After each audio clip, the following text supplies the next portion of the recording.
Hi guys, welcome to the Liz Wheeler Show. I'm Liz Wheeler. I sat down for one of the most fascinating interviews that I have conducted. I've talked to a lot of great people on a lot of great topics, but this one I think will be one of your favorites. I want to make a little prediction and say I think this might be one of our most highly rated episodes ever, because I sat down with Julie Kelly. She's a senior writer at American Greatness. You might know her from her Twitter account. She is a reporter, an investigative reporter who has covered everything from Russiagate to January 6th, to the Gretchen Whitmer Fednapping, to the FBI raid of Mar-a-Lago, and all of the legal proceedings that have emanated from all of that. And I talked to her about when President Trump will be indicted, what will happen in our country after President Trump is indicted, will he be convicted? I talked to her about a question that I have been trying to find an answer to, and that is, who exactly is behind this particular plot, the January 6th plot to take down Trump? We knew that Hillary Clinton ultimately was behind the Christopher Steele Russiagate plot. Who's behind this one?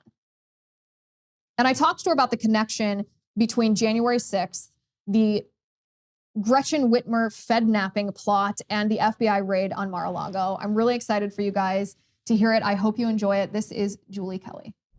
We're here in Miami, Florida at NatCon 3. It's a fabulous conference. I've been sitting down talking to some of the extremely smart speakers who've been at this conference. With me right now is senior writer at American Greatness, Julie Kelly. Julie, good to see you. Good to see you, Liz. It's been a long time. Thanks for having me. It has. Yes. And I got to tell you, before we arrived in Miami, I posted on my locals and asked my VIPs, who do you want me to interview? I sent them the list of all the speakers, and you were the most requested interview. Wow. Yeah. Oh my gosh. Well, that's an honor. It is. I love that. And I'm sure everyone, if you haven't already read her book on January 6th, go to Amazon, look her up. It's an incredible read. Highly recommend that. I want to get into the weeds on this kind of stuff. There's a lot of tiptoeing by Republican elected officials around January 6th, around the FBI raid of Mar-a-Lago. And I want to start big picture here and ask you, what is going to happen as a result of the FBI raid on Mar-a-Lago? Are they going to indict Trump? Absolutely. And I think that this was planned before the raid. As you said, I've been covering the January 6th prosecution. Now over 900 Americans arrested and charged with various crimes related to January 6th. So it was always a way to build a case against Donald Trump. The raid on Mar-a-Lago, in my opinion, is just optics. He didn't do anything illegal. You could see in what they swept up over 12,000 documents, 99% of which had nothing to do with classified records. It's only to build its political theater. So it's attempting to convince the public that this criminal investigation into Donald Trump is legitimate. Although I think eventually the charges will not have anything to do with the raid on Mar-a-Lago. I think that he will be charged with either obstruction of an official proceeding, conspiracy, possibly tampering with witnesses or evidence, as Liz Cheney has suggested. Is that related to January 6th, not related to the It will be related FBI to January 6th, yes. And you could see, Liz, last week, the announcement that dozens of Trump associates, fundraisers related to the Save America PAC, which has nothing to do with January 6th. I mean, what happened at the Capitol anyway. Of course, it was part of his speech at the Ellipse beforehand. But they are desperately trying to put this case together. But Liz, here's the thing that you should know and your viewers. I've watched this DOJ in action. I've watched this court, the DC District Court, in action. I've seen what sort of indictments this DC grand jury has come up with. There's no guardrails there. So they can present anything to this grand jury. They will come up and sign off on any ridiculous charges that they want. And whoever the DC District Court judge will basically allow DOJ to get away with whatever they want in terms of a criminal case against Donald Trump. So it's really an alarming judicial legal system there. So unfortunately, if he is indicted, he is charged, the case proceeds in DC, he'll have a DC jury, and DOJ has an undefeated record before DC juries related to every case January 6th.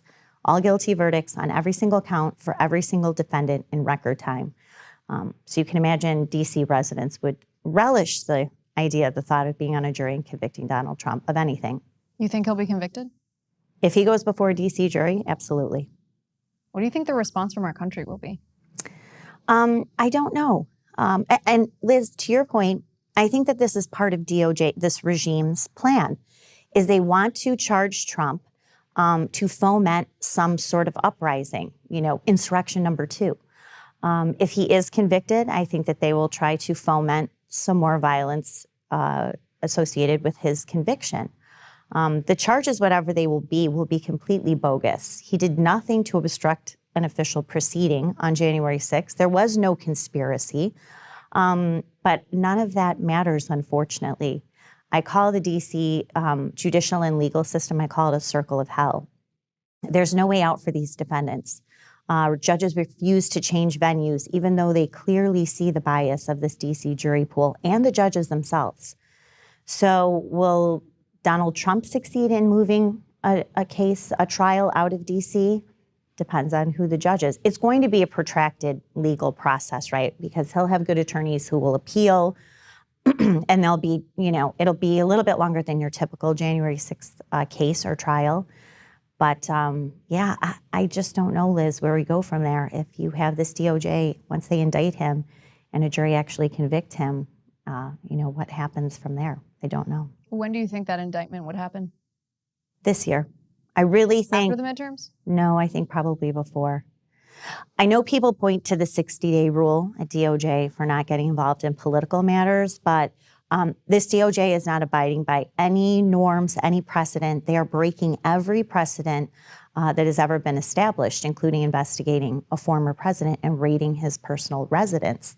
So, and here's why part of the reason I feel like he'll be indicted. The Democrats, the Attorney General, the media, everyone has ratcheted this up so high that their base has a full expectation that Donald Trump is going to be in handcuffs soon. If they don't produce those charges, if they don't create that vision, that visual, Democrats will pay a political price in November. This is the number one issue, really, for most Democrats. This is something that the Democrat leadership and the media has created for 6 years since Crossfire Hurricane. If they don't have charges by November, by the election, there'll be uproar by the Democratic base, and they will pay at the polls. And so I think that that's why we probably will see an indictment, at least one, before the November election. Will they take into consideration the backlash politically from half of the country? I mean, the same sort of backlash that I don't think the Department of Justice was fully expecting from Republicans after the FBI raided Mar-a-Lago. Will they take that into consideration when deciding whether to indict before or after the election? Because it could increase the red wave.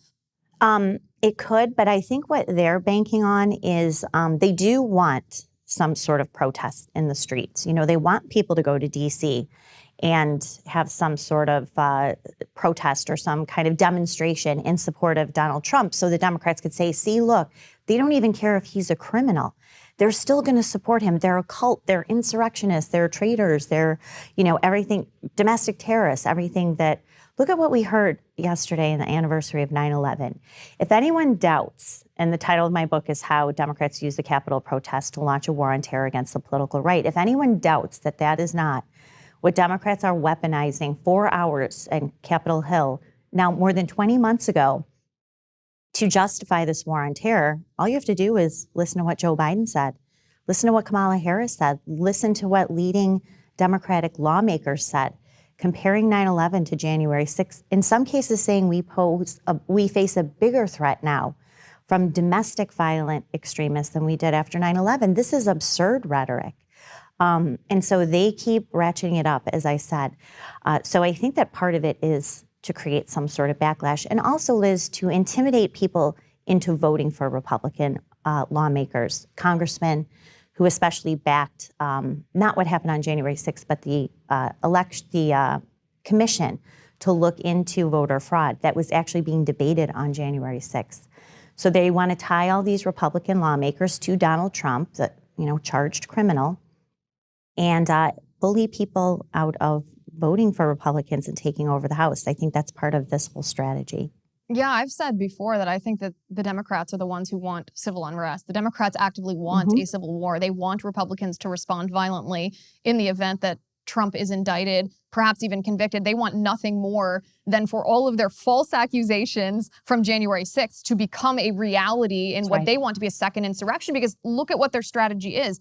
If they can successfully label us as domestic terrorists, well, no one cares about terrorists, right? No one cares if the civil liberties of terrorists are suspended by the government. That's why they call us terrorists, so that they can say, we're going to restrict your speech because your speech is violent. We're going to deprive you of due process because you're a terrorist. We've done that in Guantanamo Bay for decades. You know, that's what they want to do. They actually want to not just criminalize Trump because they hate him, not just criminalize his speech on January 6th and surrounding that, raising issues of election integrity. They want to criminalize our speech. That's exactly right. And that you hit the nail on the head. That's perfectly encapsulates what they're doing.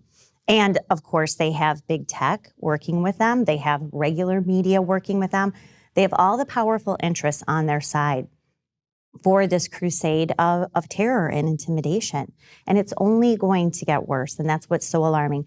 You know, you don't have one Democrat who has stood up and said, this is not what we want for our country. This is not the rhetoric we want out of someone called President Joe Biden, the speech that he gave last week. This is taking our country in a very destructive, dangerous path. Not one. And the media is cheering this every step of the way. And so, yes, this is what, you know, Marxist authoritarian regimes do. They have an extremely unpopular policy agenda. They have extremely unpopular leaders, from Joe Biden to Kamala Harris to Nancy Pelosi. So instead of trying to win over the American people with solid policies, with solid governance, the border is wide open, crime is rampant in democratic cities. You know, the one giveaway after another, whether it's to Ukraine or student loans. So they are the ones who are unpopular with the American people. So what do authoritarian regimes do? They keep pushing down the boot on the collective throat of the people. And that's what we're seeing here. But the people are not on their side. There are some, of course, millions of Democrats who will go along with whatever is said and whatever they're told. But I do think what you were saying, the raid on Mar-a-Lago took this from our side anyway. I think woke up a lot of people to where exactly this is headed, what this DOJ and FBI is capable of doing. And of course, now they're fighting this appointment of a special master. They don't want to show a third party what they have deemed or designated classified Let's define material. special master really quick too, just for perfect clarity's sake. So when the FBI came into Mar-a-Lago, they took 11,000, 12,000 documents. Less than 1% had classified markings of any kind. And we'll get into the classification dispute in a second, because I think that's an important conversation. But some of these were personal records of President Trump's. I'm talking literal medical records, like your most personal, vulnerable information in the hands of your political enemy. And a special master is supposed to be a neutral third party that looks at this to say, this document is President Trump's private document. This is a document that falls under a legitimate claim of executive privilege. This is a document that the FBI is allowed to seize. And I mean, it's really suspect. It tells you all you need to know, honestly, that the FBI doesn't want a special master, that they want to view all of President Trump's personal effects. Right. And I mean, if this were on the up and up and you have the DOJ under heavy suspicion by the majority of Americans, there was just a poll that came out last month, I'm sure that you saw it, that was evenly split between Americans who think that the DOJ is trustworthy and apolitical and those who don't. Now, of course, the overwhelming majority of people who think the DOJ is trustworthy now are Democrats, but you had 68% of Republicans say this DOJ is political, it's corrupt, and cannot be trusted. Half of independents said that. So you have a DOJ with crashing credibility. One way to kind of try to restore that is to back a third party. Okay, we fully have faith in what we're telling the public, what was we outlined in this affidavit, what's been leaked to the media. So yes, we do want a third party with security clearance to go through these documents, but they're fighting this. They've already appealed it. They've asked for a partial stay, which means that Judge Cannon's order that this third party would look at the 100 or so classified documents. They want to carve that out, set that aside from the third party. Exactly. You're smiling because we've seen this all before. They're so emboldened because Republicans never held them accountable for Crossfire Hurricane. They think that they can get away with everything because they have big tech censoring the truth, the mainstream media swooping into that information vacuum with lies, and a Department of Justice that's actively going after us. Let's talk about those 100 documents for a second. So President Trump has contended that he had a standing order when he was president of the United States that if he took any documents to Mar-a-Lago that were classified, that they became declassified, which would allow him to take them off of a classified premises. So I guess I don't understand. Maybe you have an answer to this. I don't understand why Republicans in general aren't using this as their primary talking point, asking the Democrats, do you dispute that President Trump actually declassified those documents? Right. Or do you dispute that he had the authority as chief executive, as the ultimate arbiter of classification? Because it really has to be one of those two answers, right? Exactly. But we can't get a straight answer on that. So which is it? So they were arguing now that he does not have the power to declassify. Well, of course he does. So there is speculation that some of these documents were related to Crossfire Hurricane, which we know that he declassified. And he could declassify anything that he wanted. And so, he didn't have to go through a bureaucratic process. Like, they might not know if he had declassified them, correct? And furthermore, if a document is declassified, my understanding is there's not a big rubber stamp that says declassified. Not if it's the president that declassified it. Exactly. So this is why they don't want to produce these documents to a third party. Now, Liz, I was going through, and you might have seen this on Twitter, I was going through the hysteria when Trump declassified the FISA application against Carter Page. Now, this is something that DOJ and the FBI fought. The media, of course, the blue check legal experts went crazy. This is going to threaten national security. This goes before a secret court. This is related to terrorist activity. Well, now we know why they wanted it concealed. Because it was 100% garbage. It was based on the dossier. It was based on the word of political paid operatives by the DNC and Clinton campaign, Christopher Steele. That's why they wanted it concealed.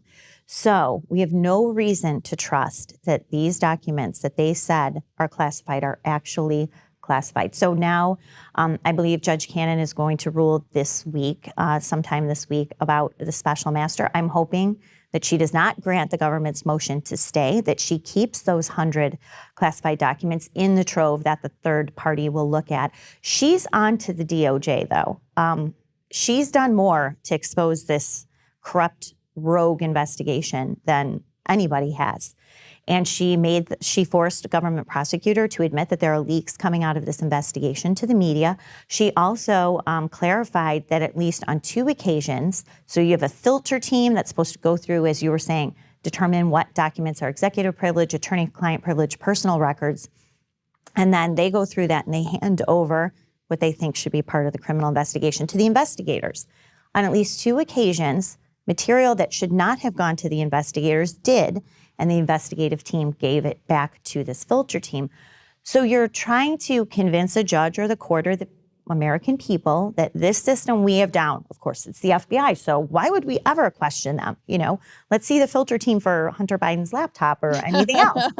So, but there hasn't. So she busted them on that as well. So I don't think, and then the day after her ruling where she called out leaks by the media, the Washington Post publishes a story claiming again that some of these documents included national security information about a foreign country and their nuclear capabilities.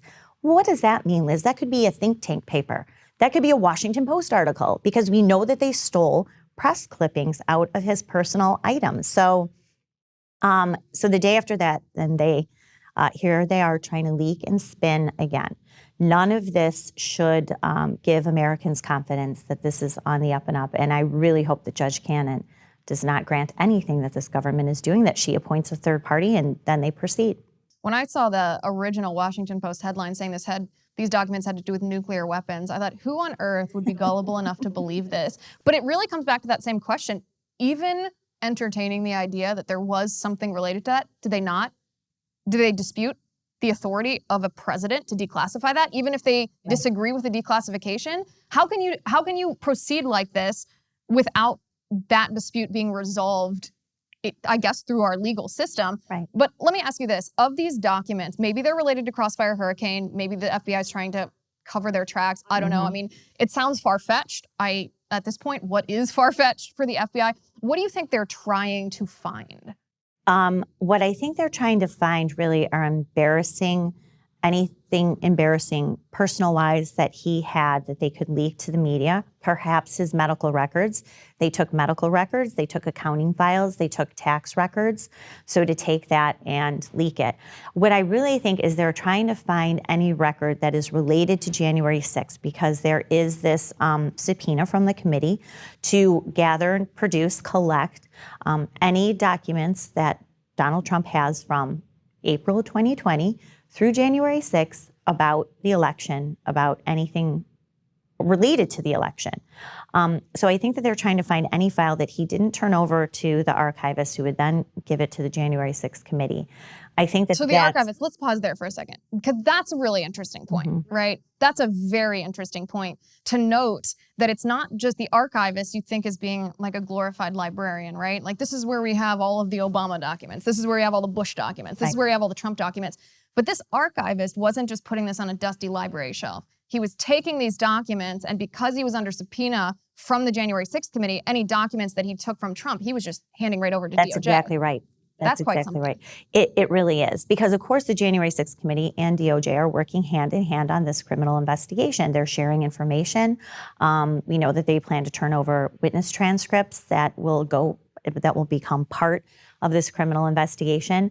So this is so right. Liz, are we really expected to believe that Barack Obama or George W. Bush or even Jimmy Carter, that they don't have government records, that they don't have highly classified documents, top secret, anything that has to do with the wars that they launched or escalated, or any of their behind the scenes considerations, any of the dirty tricks that the Obama White House tried to pull? Are we really expected to believe that none of those presidents have anything like that? I mean, 30 million pages Barack Obama has in Chicago right now. Right. Well, I guess we'll see when he starts his library what he's had, or what we'll never know what he has in his personal he said he was possession. going to digitize it, but he's not. Mm-hmm. But the secret, it's taken a long time. The National Archives was happy to secure a place. That's the other part of this. They claim that that Mar-a-Lago is so fundamentally insecure for these documents. I think it was Joy Reid on MSNBC suggested that the spate of U.S. intelligence assets, essentially CIA spies, that have been killed in the last 2 years could be a result, she suggested, of the documents at Mar-a-Lago because it was insecure.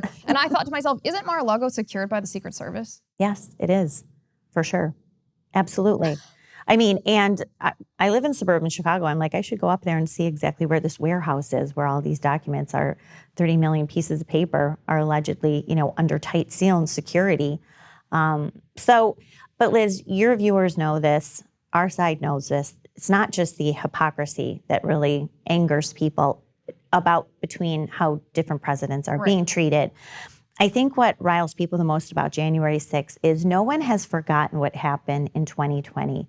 The ongoing riots that really were acts of terror that destroyed parts of American cities that still have not been rebuilt, that resulted in the deaths of dozens of Americans. Who knows how many police officers attacked and injured. To see the disparity in how the DOJ has completely memory hold that. They're dropping cases about what happened in 2020. You have now more than 3 times as many Americans facing federal charges for January 6th than the totality of 2020. Things that went on for months on federal property against federal officials. Think of what happened when all those lawmakers were leaving the White House in September of 2020. Rand Paul, I think it was Brian Mast, the Republican. They were attacked. They were physically confronted by these lunatics. None of them faced charges. And those rioters and activists came far closer to any member of Congress than what happened on January 6th. So, but this is, to your point, again, this is what the left wants. They want to keep escalating it. They want to shove it in our face that they have the power, that they are the ones responsible for this double system of justice. And so how does this end? Usually not well. Not well. I mean, it's a depressing thought. I wrote a piece for Newsweek 2 or 3 weeks ago called Abolish the FBI. Because if we can't trust a federal law enforcement agency the way that we can't trust the FBI, then they become a danger to the freedom of American citizens. How do you think we should solve the problems at the FBI? Do you think it should be abolished? And if not, how do we fix it given what it is? I don't think that it's fixable. So I agree with you. And it's not just January 6th, and it's not even just Crossfire Hurricane. As you know, I covered the Whitmer so-called kidnapping and Fednapping. The Fednapping, exactly. I think you coined that phrase, Well, right? my friend Liz Shell did, but I took it over from her. Oh, so. well, I should give her credit then, because I think I gave Thanks, you credit Liz. when I used that term the other day. I know, It's I tell her funny. all the time, though. I'm like, I know I get credit, but it's actually you, but thank you. She doesn't care. But it was a Fednapping. And so people who want to believe that this is just a top tier issue with the FBI, it's not, because this kidnapping hoax was hatched and engineered by multiple FBI undercover agents and informants working with multiple FBI supervising agents out of numerous field offices across the eastern part of the country. So, and what these handling agents did is, of course, it didn't really come out in court because the judge didn't allow it, but there's plenty of court filings that show it. I mean, they entrapped these men. They stitched these kind of random group of outliers or outcasts together so they could create this so-called crime of white militiamen loyal to Donald Trump. None of them were, by the way, to try to kidnap and assassinate one of Donald Trump's most public political foes. It interfered in the 2020 election because the arrests were announced on October 8th of 2020. Gretchen Whitmer went on her nonstop sob story, publicity tour blaming Donald Trump for this. Joe Biden blamed Donald Trump for this. We'll never know how many votes were impacted by this. So I think watching the two trials, listening to the two trials, reading all the motions and documents about what the FBI did, it's clear that this is a mentality that infects all 56 field offices. So it's not getting rid of Christopher Wray or whoever his top lieutenants are.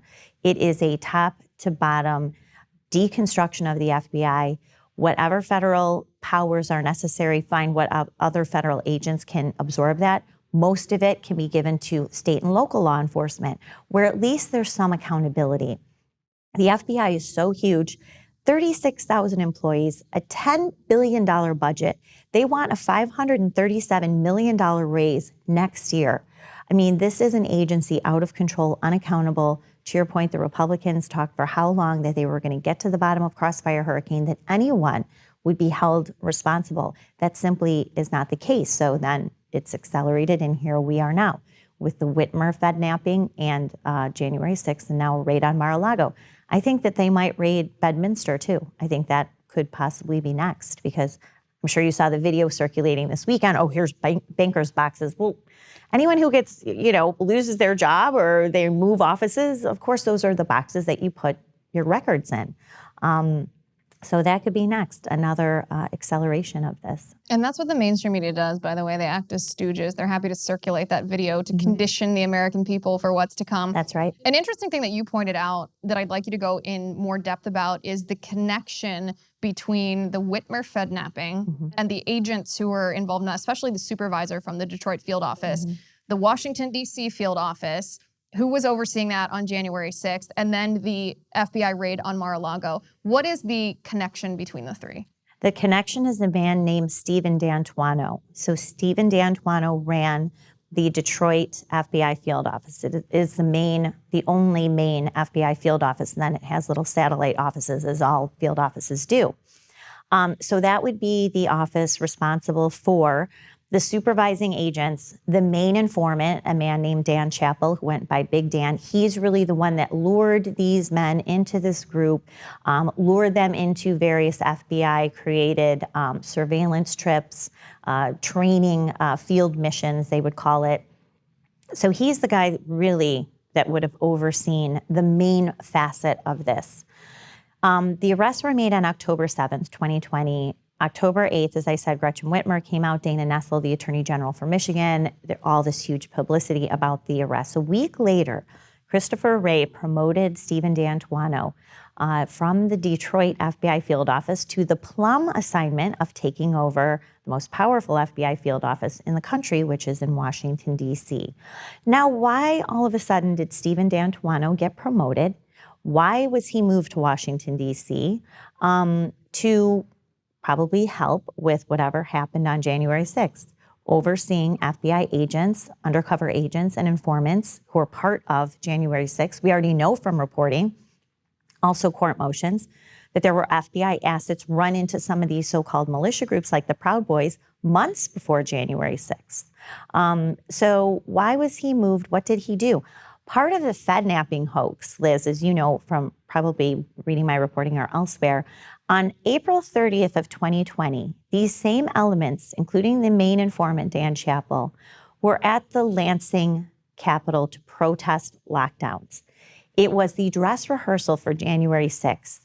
The Michigan State Police were there. You had some of these militia guys, they're dressed in various garbs. Some of them have weapons, which was not against the law. And Dan Chappell confirmed in both trials that the FBI told the Michigan State Police to stand down and let these protesters into the building, where some of them were calling out, demanding to see Gretchen Whitmer, that they wanted to, they were trying to bang on her door. There were confrontations with police. There were tons of photographers there taking pictures. This was the dress rehearsal for what happened on January 6th, and who were the FBI agents who were telling the Michigan State Police to stand down? Well, it certainly wasn't Christopher Wray. It would be whoever was in Michigan working. It was either Stephen D'Antuono himself or certainly people working for him. He's now, of course, the lead investigator on the January 6th criminal investigation. He sent agents to Mar-a-Lago. So this is the big tie between the two, which is why I don't let the Whitmer case, I haven't stopped covering it. And it's far from over now, even though 2 men finally were convicted after they had a hung jury. 2 men were acquitted in April. 2 men got a hung jury. Another jury just convicted the remaining 2. There's major reasons for appeal, including now reports of juror misconduct. So, but that's why the media ignored the trials, right? Because they did not want to admit and acknowledge the ties between the Whitmer hoax and January 6th. You were the only one, to my knowledge, covering the Whitmer trial, or especially the retrial that was happening. Mm-hmm. So Stephen D'Antuono, this name, this man, this FBI agent who was in Detroit, then promoted to Washington, D.C., sent agents down to Mar-a-Lago. Is he the one? Is he the proverbial they who is behind all this, or is he the enforcer? I have to say I've watched him at press conferences and videos. He doesn't come across to me as a mastermind of any kind. He would just sort of be executing the orders. He's a big talker. Like, he gave the press conference on January 12th and said, we don't do easy. We're the FBI. We're going to work 24/7. He was threatening Americans. If you were involved, we're going to be banging on your door, urging relatives and family and friends, neighbors to rat on January 6th protesters, turn them into the FBI. You'll recall too, Liz, he was also the guy who was responsible for the pipe bomber investigation. He's the one who posted the videos, which we now know from Darren Beatty at revolver.news. There were parts of that video cut out. Here we are more than 20 months later. Stephen D'Antuono, the mastermind, still has not identified or charged the so-called pipe bomber. So that's just another weird aspect of January 6th. Just another coincidence. Right, I know. There's just so many. I mean, I don't know why we're skeptical. No idea. Yeah, so he really is sort of the biggest tie between the FBI, the Whitmer issue, and January 6th. But the pipe bomber story is another thing that the media has completely memory hold. So is the January 6th Select Committee. There hasn't been any hearing on that. They haven't dragged Christopher Wray in or Stephen D'Antuono and said, this really launched the hysteria that day. This put at risk Kamala Harris because she went to the DNC headquarters where one of the explosives was allegedly found. Right as the joint session was starting, another weird coincidence that just some woman was just randomly walking by and noticed this, piece of plastic tubing and a kitchen timer, and then... I wouldn't even see that if I was walking by a garden. Well, you would see it if you were a woman working for an agency that had just received a $92 million grant from the FBI. So maybe then you would be a little bit more observant. I know, more skepticism. Maybe if I was incentivized in a slightly different way. Who doesn't just go do their laundry at, 1:45 and walk past a building and just happen to see something and notify people? And then just so happens that you're a federal contractor working with law enforcement and, just can't make that stuff. So going back to Crossfire Hurricane for a second, as we untangled the reality of what that conspiracy is, and I think, by the way, the term conspiracy theory has been conflated with conspiracy. Because there are absolutely conspiracies, political conspiracies, that one party stages against another. A conspiracy theory is something that's not true, that people believe is true without the evidence. But Crossfire Hurricane was clearly a conspiracy against Donald Trump. Yes, it was. And some of the key players, Peter Strzok, Lisa Page, they were the ones who made the headlines early on for not just their tawdry love affair, but their text messages about taking Trump out. It was the first real evidence from DOJ officials that it actually was a concerted effort. But they were not the ones who hatched this plot. They were not the ones who were in charge of it, I guess, for lack of a better phrase. They were the enforcers. We later realized, well, Hillary Clinton's campaign actually paid the law firm Perkins Coie to then hire this foreign spy to conduct or to compile the Steele dossier full of Russian disinformation. The DNC was involved. And we realized it came from the upper echelons of the Democratic Party, the most powerful players on the Democratic side. So is that the case for this conspiracy as well? Does this go into the upper echelons of the Democratic Party, the highest, the most powerful leaders among Democrats? January 6th? Yes. Yes, I believe so. This is the question I get a lot. Who is Ray Epps? Why is Ray Epps now still not charged? There is a strong belief by some who covered this, the videos, et cetera, who I communicate with, who believe that there were political actors there on the ground who were instigators or just producing visuals, right?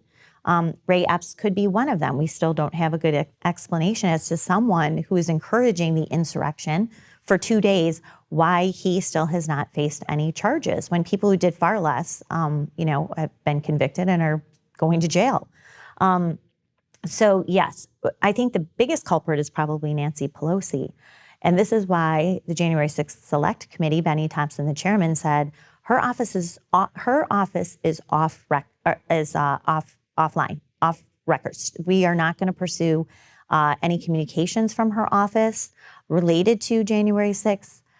Why she intentionally left the Capitol unsecure that day, because it is the Sergeant at Arms for the House, the Sergeant at Arms for the Senate, and the architect for the Capitol that make up this Capitol Police Board. They are the ones responsible for security at Capitol Hill. Why did they repeatedly reject calls from the Capitol Police Chief for more security on January 6th? Even that afternoon, as the chaos was unfolding, we can't see any records or material communications, emails, call logs from Nancy Pelosi to Capitol Police, to the FBI, to D.C. Mayor Muriel Bowser, who hasn't said a word about why she only wanted 300 some odd National Guardsmen that day, mostly directing traffic. So yes, I believe that this goes to the highest echelons, not just in the government, but also Democratic politicians and probably Republicans like Mitch McConnell as well, because his Sergeant at Arms was part of this. Mitch McConnell, more than any other Republican, wanted the events of January 6th shut down. Not the certification, but you had enough Republican House members and senators working together to demand this 10-day election audit commission. That's what was happening when the Capitol was breached. After the protest and the joint session reconvened, you had senators like Jim Lankford, who was actually speaking during the breach, that he had changed his mind on proceeding with the audit commission. That entire operation that they really could have been successful at was shut down. Mitch McConnell late that night told a reporter that what had happened that day was exhilarating, because he got his way. He warned Republican senators, do not go forward. The election is over. Joe Biden is president. Do not go forward with this election audit commission. Well, they all got their way at the end of the day. It wasn't Donald Trump who wanted the business of January 6th shut down. It was Nancy Pelosi, Mitch McConnell, the Democrats, plenty of Republicans, and they got their way. And remember, Mitch McConnell runs the most powerful super PAC to elect Republicans to the United States Senate. And if Republican senators don't do his bidding, then they lose what's mostly their biggest campaign donors. That's right. It's unfortunate, the grip that he has on the U.S. on Republican senators, because he's been a bad actor in all of this, and it's really unfortunate the party is stuck with him. Republicans, when we take back the House, we take Right. back the House in November, I guess in January when the new Congress is sworn in, will we be able to get access to Nancy Pelosi's records, to Mayor Bowser's records, in pursuit of the truth of what happened around January 6th? It'll be interesting to see, won't it? I mean, Republicans really need to form their own January 6th committee, and they need to subpoena all of these records from Nancy Pelosi, from Muriel Bowser, from Mitch McConnell, from Capitol Police. Capitol Police, as you know, are concealing, along with DOJ, 14,000 hours of surveillance video that was captured inside and outside the Capitol on January 6th. Why are they keeping that footage under wraps? If we really want to see the whole truth about January 6th, then that would be a no-brainer. Release all of that video. So they need to form their own committee. Will they have the guts to do it is the big question. The answer is probably no. Because if they are confronted with the reality of January 6th, how this was months in the making, how many FBI and other government assets were on the ground before and during the protest, they're going to have to confront that and come up with not a solution, but retribution for what they've put the country through.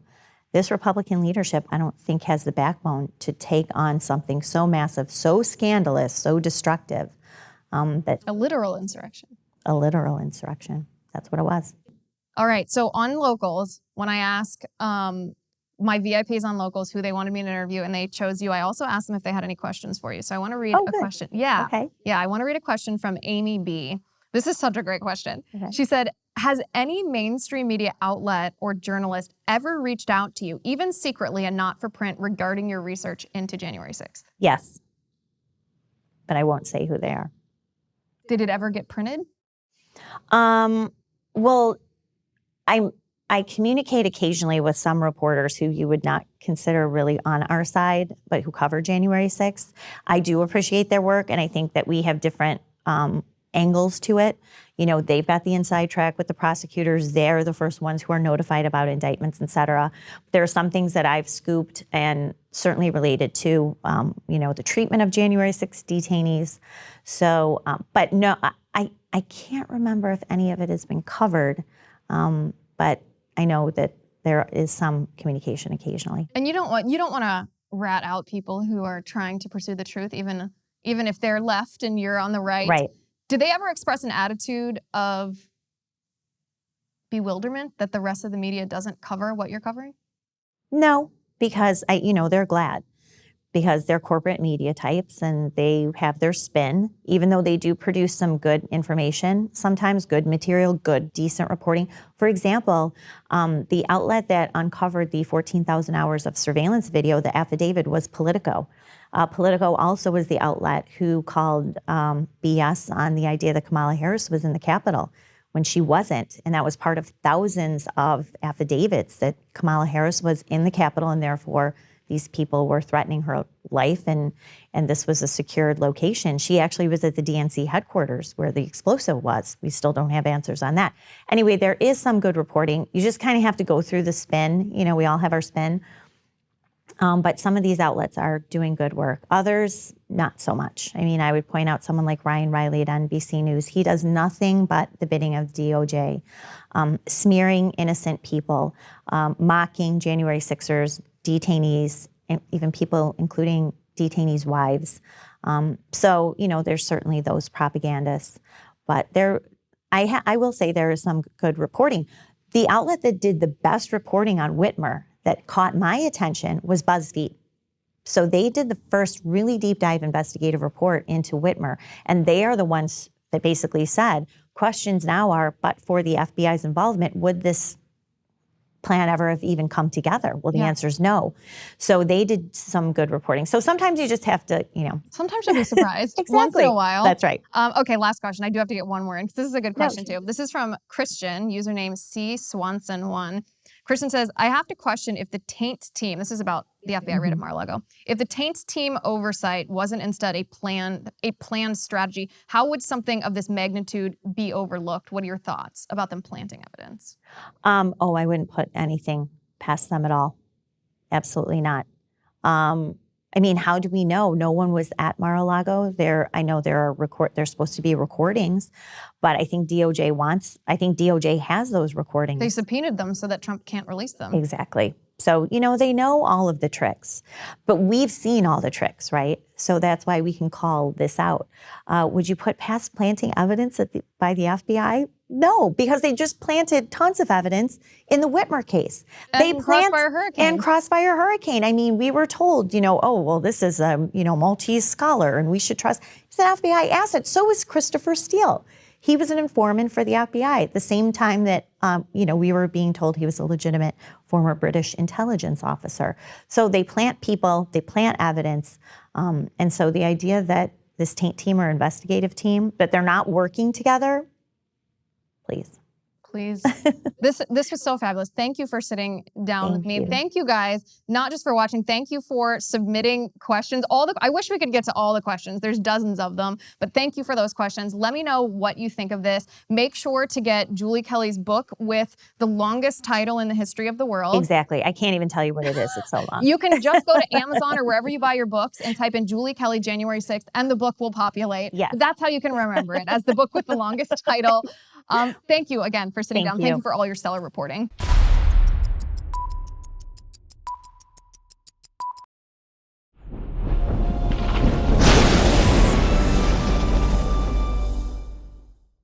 If you haven't already, give this video a thumbs up, hit the subscribe button below, and ring the bell to make sure you never miss a video.